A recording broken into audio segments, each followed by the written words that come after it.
This is the Pennsylvania Clinical Network podcast, where we feature our network member physicians to talk about the positive outcomes being yielded every day at the PACN.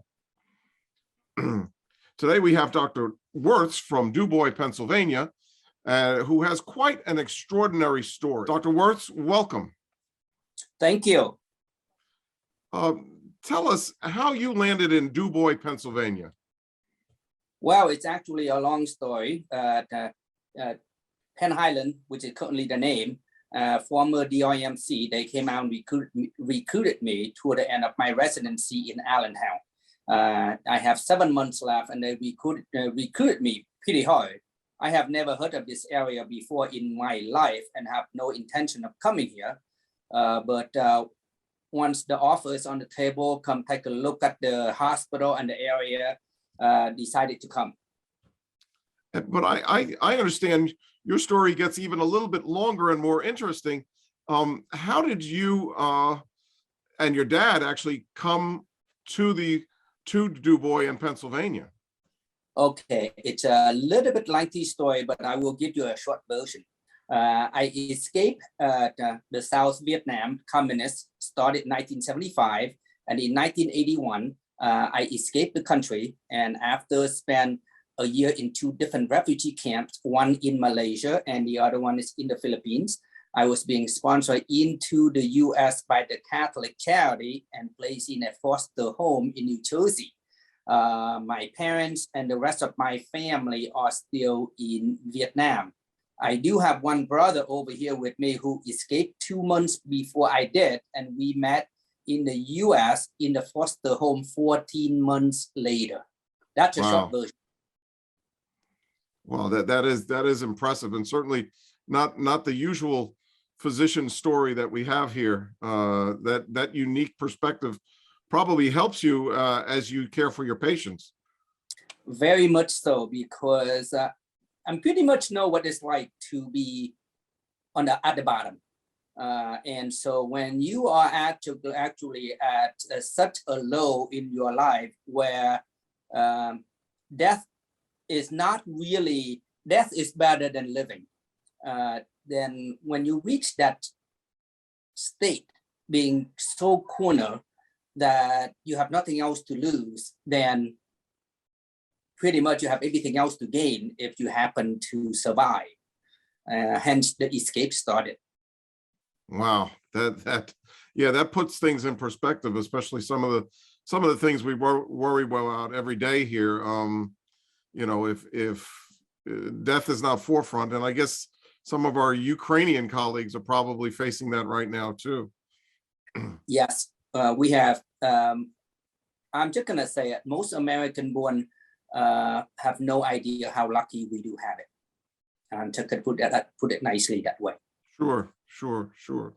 Well, getting back to your practice there, and For Your Family Health is spelled a little bit differently. Why is it spelled that way? Well, I have 2 passions. One is being a doctor. I love being a doctor. I mean, my 24 years of practicing medicine and still loving every single minute of it. And the other passion that I have is golf. These are the 2 things that when I'm in the midst of doing them, my mind went blank. I don't think of anything else but what I was doing at the point. So when I went out on my own 7 years ago, that's when I want to merge the 2 passions together. So hence the word For Your Health Family Medicine came about. FORE, like the way you would hit a bad golf shot, which I hit quite a few.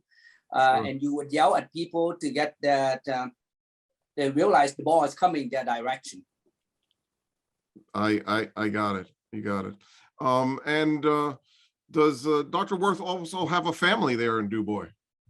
Yes, I do. I have a wife that I'm very happily married for the last 26 years. In fact, yesterday we celebrate our 31 years anniversary since our first date. I know it's a little bit corny. We still celebrate that silly day, but we are. And we also have 2 children. One is 29 years old, which my wife and I adopted when he was 10 years old. And we have our daughter who's 17 and a junior in high school. Wow, that's wonderful. And getting back to your practice, why are you still independent when many of our colleagues have decided to become employed or do something different? Well, being an independent doctor have something that I dream of doing. I never honestly thought that I would have waited for this long, but unfortunately, what I would describe is I got trapped in the comfort when I was employed by the local hospital here. But being an independent doctor, calling my own shot is something that I have always wanted to do. And since I am teaching my children, observe the masses and do the opposite. So therefore, if the masses wanted to be employed by the bigger corporation, then I obviously wanted to go out on my own. I like to do opposite of what most people are doing. Got it. Got it. And what aspect of your practice right now gives you the most excitement or the most optimism there? I think for me, as a physician, my biggest thing have always been focusing on servicing the patient to the best of my ability, hire the right people, let them do their job, having people like you guys representing us at a much bigger pictures in the state of Pennsylvania, where I don't really by myself, I'm pretty small. So having a combination of many things, I just primarily focus on what my strengths are, which is servicing and provide good service for my patients and pretty much go from there. Yeah, you can't go wrong with that. And with the Pennsylvania Clinical Network, what were the things that appeal to you the most, and what do you value as being part of the PACN? Well, for me personally, since I went out on my own, I have been searching and looking for somebody who could represent me at the bigger level. As I mentioned just a minute ago, that I don't have time to negotiate with this bigger insurance company. I'd like somebody to do all that legwork for me that have much bigger impact in the state of Pennsylvania, hopefully eventually outside of the state of Pennsylvania too as well. Us physicians, we just don't have time for that. And if you don't have anybody else to represent you, that you can stay behind and trust that they represented you in your best interest, then you really swimming against the curtain, so to say. Yeah, no, definitely. Together we are stronger. There's no doubt about that, that when we link together and share our common objectives and our common challenges, that's the way we can overcome them. One of the things that I'm sorry. Oh, and when I hear the way it's presented to me about this PA Clinical Network is that it's run by physician, representing physician, that's to me, it's perfect. Oh, you read my mind, because that's the next thing I was going to say. One of the special things about the Pennsylvania Clinical Network is that it is run by our physicians. That in all the leadership roles, there are doctors that are committed to this. You are certainly one of our most shining examples of that commitment, and you are on the funds flow committee there. How has that experience been for you? Well, just to be able to having deeper conversation with other physicians who are in similar situation as you, who experience the same joy and struggle being in a private practice. That is, to me, I have learned so much since I became part of PA Clinical Network. Just learn from you guys, learn from other physicians, what works and what's not. You don't have to reinvent the wheel, so to say. That's very helpful for me. Yeah, no, the camaraderie, there's no doubt about it, being able to do that. And your committee's role is probably one of the most important ones. You know, when it comes to money, and again, what the funds flow committee does is how to fairly decide how to distribute the monies that we get from the insurance companies for the good work that every doctor in the network is doing every day for their patients. So it takes a very balanced mind, a very fair-minded approach to it, and you do a fabulous job as that, as well as your other committee members. We have the oversight committee, we have contracting committee, quality committee, all of them doing and credentialing too, a fabulous job. And again, it's the doctors themselves that are running the network. It's not top down in it. But that about wraps up our time today. Anything else or any other message you want to shout out there for our docs or the network?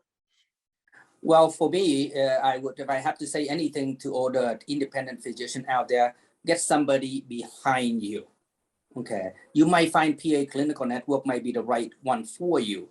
But you have to have somebody to representing you at the bigger level. You on your own, you don't know what insurance require. That number one, and number two, they change all the time. And be able to have somebody that you can easily picking up the phone, have somebody who come to your office, which PA Clinical Network provide. That is so helpful to be able to collect whatever the service that you provide for your patients fairly. I mean, to me, that's very important. Right, and that's actually what the network serves to do. Certainly to be that first phone call for our docs, that if you have a problem, you have a challenge, number one, it lets the network know what are the issues out there and what we need to work on. And number two, of course, it provides support. And if we can't get the answer right away, we'll get it back to you there. But knowing what our docs are experiencing is key. So we really appreciate your time today and your story, which is so unique, and your perspective on medicine and caring for people, Dr. Wirths. And I think our audience is the better for it. Once again, I'm Dr. John Pagan, Chair and CEO of the PACN, and your host. Thank you for tuning in to this latest installment of the Pennsylvania Clinical Network podcast. And thank you for having me on board.